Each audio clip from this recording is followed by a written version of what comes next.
বাইতুল আকসা হযরত ওমর যেদিন প্রথম বিজয় করেছিলেন, বিদায় জুমা, আর ইবলিসের মৃত্যুটা হবে এই ঘটনাটা বলতেছিলেন হযরতে কাব আহবার।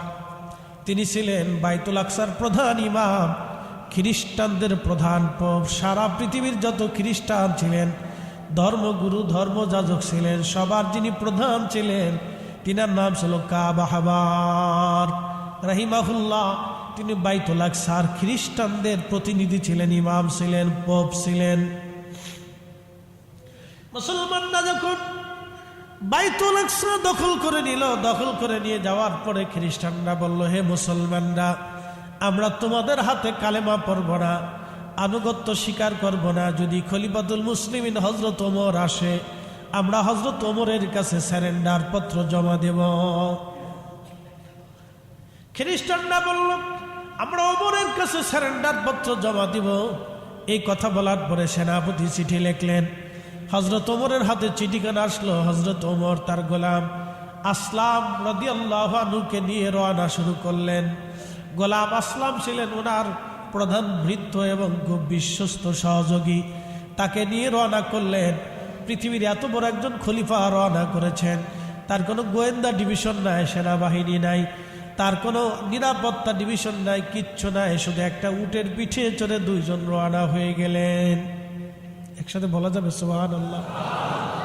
পৃথিবীতে এইরকম শাসক কখনো আসে নাই, আর কখনো আসবে। আপনি মাটি খুঁড়ে চেষ্টা করলেও হবে না, যতই আফসোস করেন যে ওমরের মতো আমার একটা শাসক দরকার, আর হইতো না।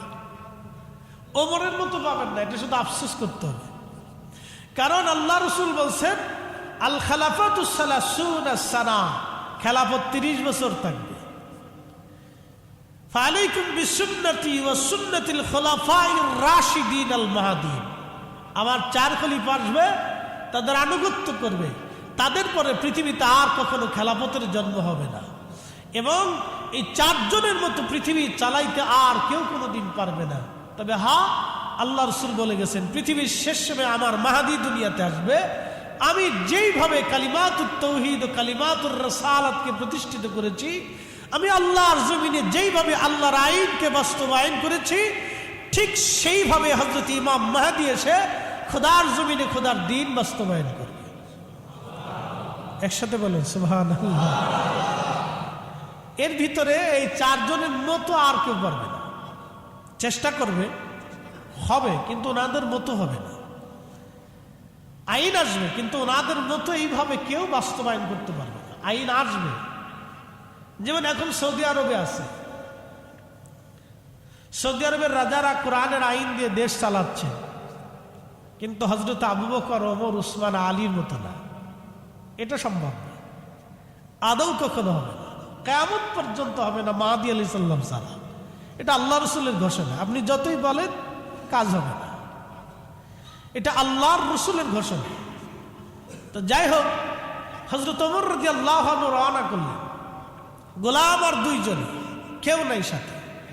তো খ্রিস্টানরা ভাবছে পৃথিবীর এত বড় বিরাট খলিফা আসতেছেন, বিরাট বড় হয়তো সেনাবাহিনী নিয়ে আসবে। তো কিছু দূর যাওয়ার পরে গোলামকে বললেন, বেটারে তুমি উটের পিঠে উঠো। তো গোলাম বলতেছে, মালিক আপনি তো আমার মনিব, 1 নম্বরে আমি আপনার গোলাম, 2 নম্বরে আপনি খলিফাতুল মুসলিমিন। আমি সারা বাইতুল আকসা পর্যন্ত, মদিনার থেকে আকসা পর্যন্ত আপনাকে উটের রশি ধরে টেনে টেনে নিয়ে যাব, আপনি উটের পিঠে চড়ে থাকেন। হযরত ওমর বলতেছেন, উটের পিঠে চড়ো? বলে না। বলে, তুমি যতদূর উটের পিঠে চড়বা, আমি ততদূর উটের পিঠে চড়ব। ভাগাভাগি করে 2 জন একবারে বাইতুল আকসা পর্যন্ত যাব। আমি 2 ক্রোশ চললে তুমিও 2 ক্রোশ চলবে, আমি 2 মঞ্জিল চললে তুমি 2 মঞ্জিল চলবে। ওই সময় উটকে আমি খাওয়াবো, উটের লালন পালন আমি করব। আমি যখন উটের পিঠে চড়বো তখন তুমি হাঁটবে, উটের খাবার দাবার ওই সময় তুমি খাওয়াবে। আর তুমি যখন উটের পিঠে চড়বে তখন আমি উটের রশি ধরে চলবে। একসাথে বলবেন সুবহানাল্লাহ। খলিফাতুল মুসলিমিন হযরত ওমর, ইয়া রব, পৃথিবীর মাটি করে সারা পৃথিবী তন্ন তন্ন করে খুঁজলেও এমন একজন ব্যক্তি খুঁজে পাবেন না। সাহাবুন নবী, তারা সাহাবায়ে কেরাম। গোলাম কেঁদে দিয়ে বললেন, মালিক তা হয় না। হযরত ওমর বললেন, বেটা চুপ করো, কিয়ামতের ময়দানে এর জন্য আমাকে জবাবদিহিতা করতে হবে। এই সামান্য কাজের জন্য আমি আল্লাহর সামনে আদালতে দাঁড়াইতে পারবো না।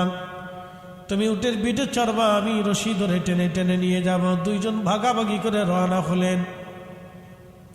বাইতুল আকসার সামনে যখন গেলেন, তখন বাইতুল আকসার সামনে যাওয়ার পরে লক্ষ্য করলেন হাজার হাজার মানুষ বাইতুল আকসার সামনে দাঁড়ানো রিসিপশন করার জন্য। হযরত ওমর তখন উটের রশি ধরে টেনে টেনে নিয়ে যাচ্ছেন। গোলাম আসলাম উটের পিঠের উপরে বসা আছেন। আসলাম ডেকে বলে, আমিরুল মুমিনিন উটের পিঠে চড়েন।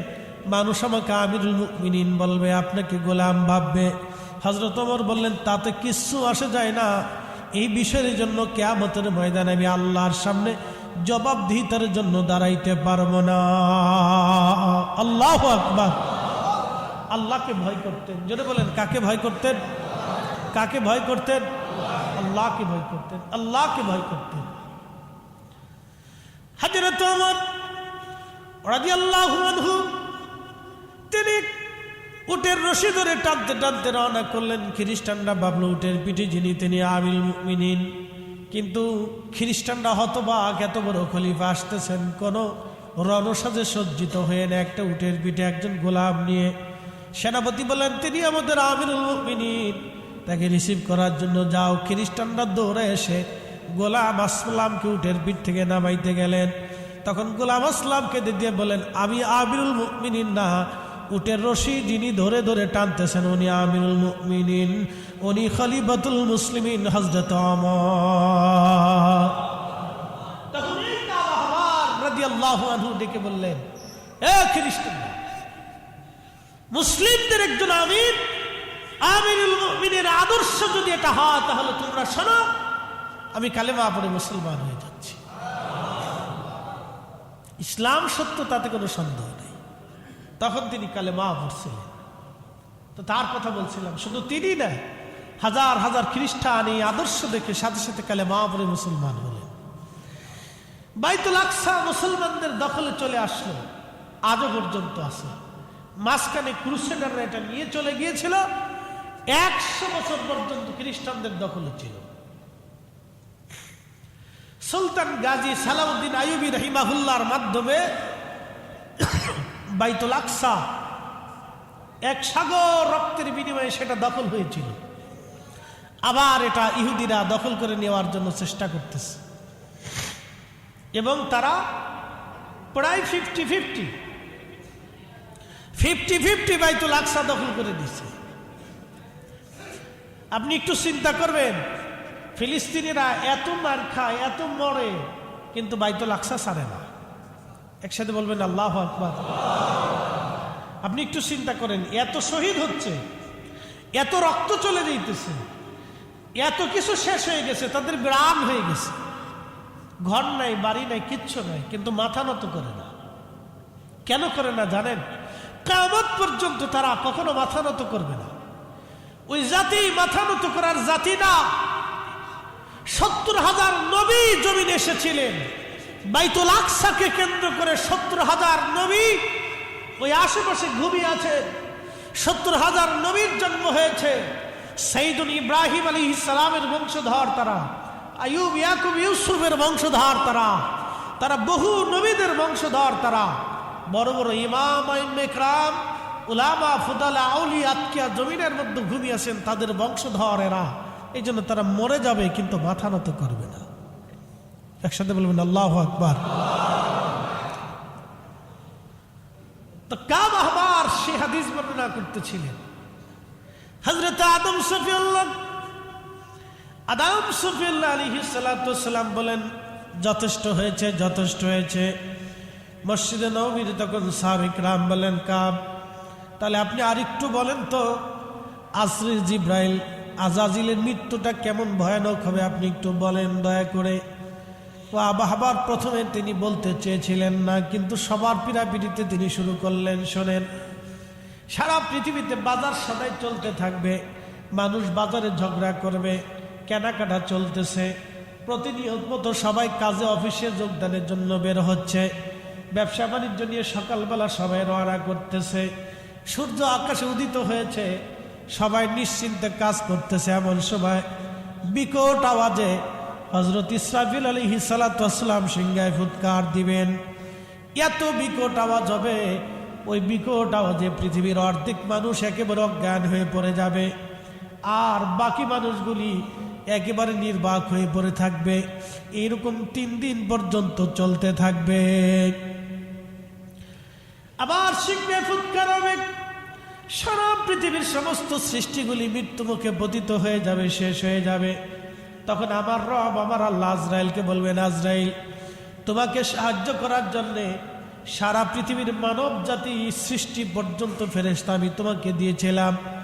আজকে আমি তোমাকে সারা সৃষ্টির যত রাগ আছে, ক্রোধ আছে, সমস্ত রাগগুলি আমি তোমাকে দিলাম, এবং তোমাকে আমি তামাম পৃথিবীতে যেমন সমস্ত শক্তিগুলি আমি তোমাকে দিয়ে দিলাম, আর তোমাকে আরো দিয়ে দিলাম। জাহান্নাম থেকে তুমি নিয়ে যাবে, তাদেরকে নিয়ে যাবে সাথে করে। সৃষ্টির সমস্ত রাগ আমি তোমাকে দিলাম, এই জন্য দিলাম। আজকে আমার প্রধান শত্রু, প্রধান দুশ্মন ইবলিসকে তুমি জান কবজ করে নিয়ে আসবা। হে আজরাইল, তুমি তার জান কবজ করে আনার সময় সৃষ্টির প্রত্যেক মানব জাতির যতগুলি রূহ পৃথিবীতে পাঠিয়েছিলাম, যত জীবন দুনিয়াতে পাঠিয়েছিলাম, তাদের মৃত্যুর যত কষ্ট আছে, সব কষ্টগুলি জমা করলে যত কষ্ট হবে, ওই সমস্ত কষ্ট দিয়ে তুমি আজরাইলকে জান কবজ করে নিয়ে আসবা। তুমি ইবলিসের জান কবজ করে নিয়ে আসবা। তোমাকে সমস্ত রাগ দিয়ে দিলাম, তোমার সাহায্যের জন্য 70,000 জাহান্নামের ফেরেশতা দিয়ে দিলাম। সারা পৃথিবীর মৃত্যু আজরাইল আলাইহিস সালাতু ওয়াস সালাম এত ভয়ানক হয়ে পৃথিবীতে তিনি আসবেন, এতই ভয়ানক হবে।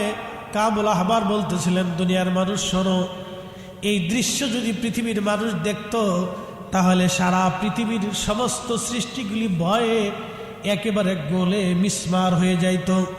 আজরাইলের এই ভয়ানক চেহারা যদি তারা দেখত, তাহলে সারা পৃথিবীর মানুষ এবং সৃষ্টির জাতিগুলি ভয়ে একেবারে বিহ্বল হয়ে গলে যাইত। এরপরে আজরাইল আলাইহিস সালাম দুনিয়াতে আসবেন। 70,000 ফেরেশতা একা একা আসবে না, 70,000 ফেরেশতার সাথে 70,000 আংটা থাকবে। জাহান্নামের লোহার শিকল থাকবে, আগুনের শিকলের আংটাগুলি নিয়ে আসবে।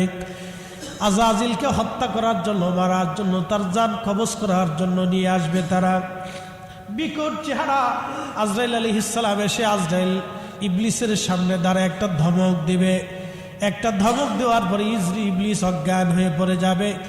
হযরত কাব আহবার বলতেছিলেন, দুনিয়ার মানুষে ওই ধমকটা যদি আজরাইল পৃথিবীতে একবার ছাড়ত, তাহলে সারা পৃথিবী মিসমার হয়ে যাইত ওই ধমকের আওয়াজে। এত কঠিন ধমক সে জিনিস। তখন হযরত আজরাইল আলাইহিস সালাতু ওয়াস সালাম বলবেন, হে খবিশ, তোকে নেওয়ার জন্য আল্লাহ আমাকে পাঠিয়েছেন। তখন আজরাইল আলাইহিস সালামের ভয়ানক মূর্তি দেখে তখন আজাজিল শয়তান সারা পৃথিবীতে দৌড়াইতে থাকবে। সমুদ্রের নিচে যা দেখবে আজরাইল সামনে দাঁড়ানো, পৃথিবীর পশ্চিম প্রান্তে যা দেখবে আজরাইল দাঁড়ানো, পৃথিবীর পূর্ব প্রান্তে যা দেখবে আজরাইল দাঁড়ানো। আল্লাহ সৃষ্টির যেখানেই যাবে লুকানোর জন্য, সেখানেই যা দেখবে আজরাইল আলাইহিস সালাম দাঁড়ানো। তখন আদম আলাইহিস সালামের কবরের পাশে দাঁড়ায় বলবে, হা আদম, তোমাকে যদি পৃথিবীতে জন্মই না দেওয়া হতো, সৃষ্টি না করা হতো, তাহলে কতই উত্তম হইতো। আজকে তোমার কারণে আমার এই পরিণতি ভোগ করতে হচ্ছে। আদম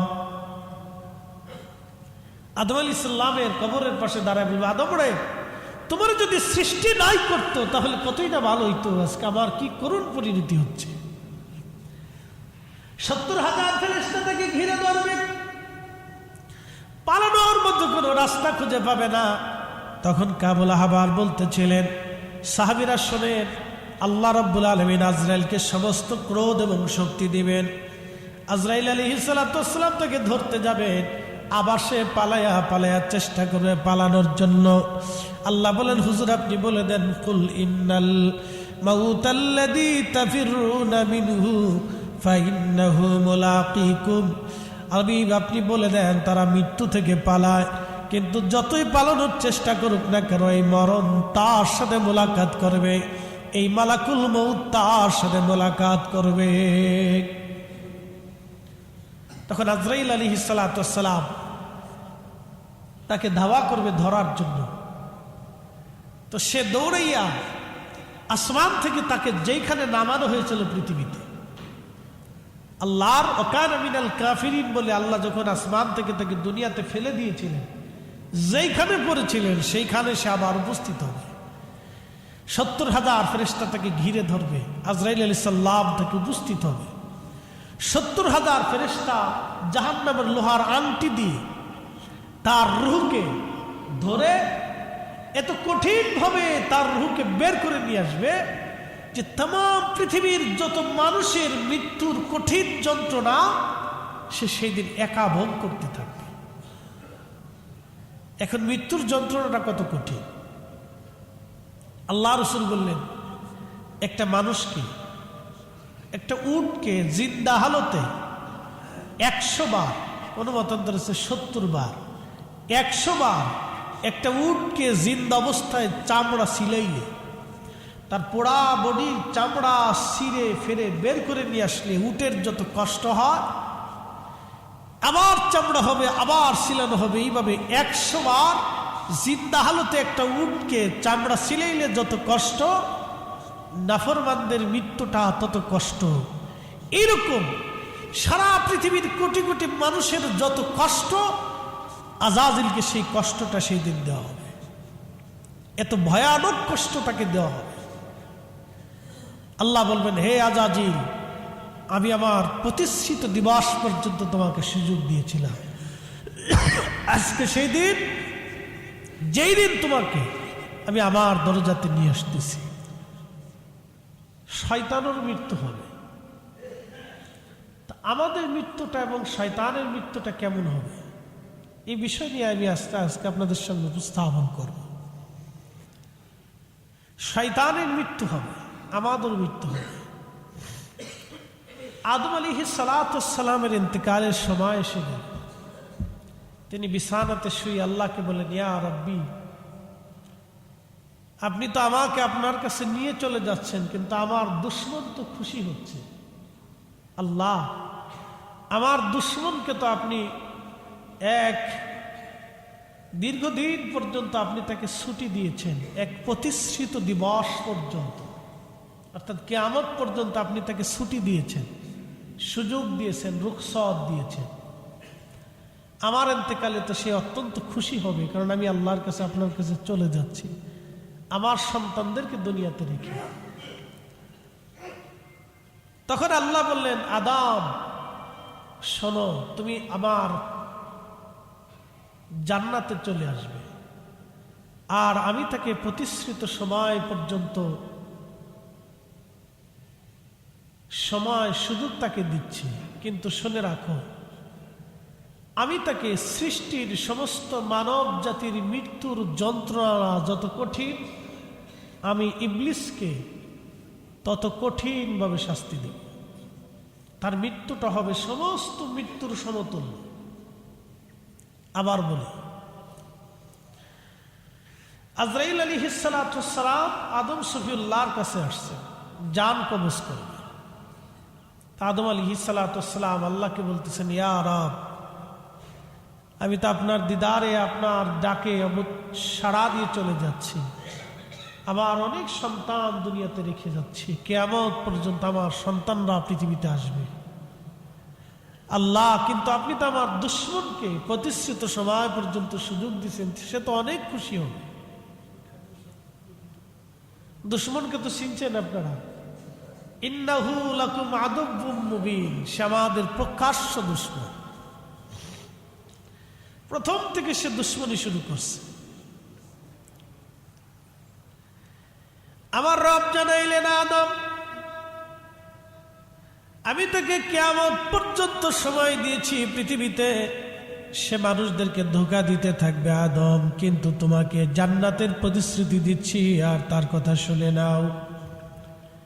তার মৃত্যুটা খুব ভয়াবহ হবে এবং কঠিন হবে। কিয়ামত পর্যন্ত যত মানুষ আসবে যত মানুষকে সে ধোঁকা দিবে, গুনাহ করাবে, মনে রাখবেন নবীরা সারা সব মানুষ গুনার সাথে যুক্ত। নবীরা সারা সমস্ত মানুষ গুনার সাথে যুক্ত। এমনকি আপনাদেরকে একটা তথ্য দিয়ে আজকে, ইমামুল আজমের যিনি প্রধান ছাত্র ছিলেন, বিশ্ববিখ্যাত ফকি আব্দুল্লাহ ইবনে মুবারক, ইমামুল আজমের পরে উনার মতো বড় আলেম পৃথিবীতে আর নাই। এত বড় ফকি ছিলেন তিনি আব্দুল্লাহ ইবনে মুবারক। প্রথম জীবনে মদও পাইছিলেন। তো মদ পান করে, সারা রাত্র মদ পান করে ঘুম থেকে উঠে সকালবেলা সেতারা বাজাইতেছে। সেতারা চিনছেন নি আপনারা? সেতারা বাজাচ্ছে। দেখেন পৃথিবীর শ্রেষ্ঠ ফকির ইমামুল আজমের ছাত্র প্রথম জীবনে সেতারা বাজাচ্ছে, মদ পান করে ঘুম থেকে উঠে সকালবেলা সেতারা বাজাইতেছে। তখন সেতারার ভিতর থেকে আওয়াজ আসতেছে, হে গাফেল, কতদিন আর তুমি গাফেলের মধ্যে থাকবে? আল্লাহু আকবার বলবেন না? আর একটু জোরে বলে, আরো জোরে। তুমি সেতারা ভেঙে ফেলে চিন্তা করলে এটা আবার কি? আবার সেতার আরেকটা নিলে আবার বাজানো শুরু করে। আবার সেতারার ভিতর থেকে আওয়াজ আসে, হে গাফেল, কতদিন তুমি গাফেলতের ভিতরে থাকবে, আল্লাহকে ভুলে থাকবে। আবার সেতারা ভেঙে ফেললে, আবার আওয়াজ আসলো, হে গাফেল, কতদিন তুমি আল্লাহ থেকে জুদা থাকবে।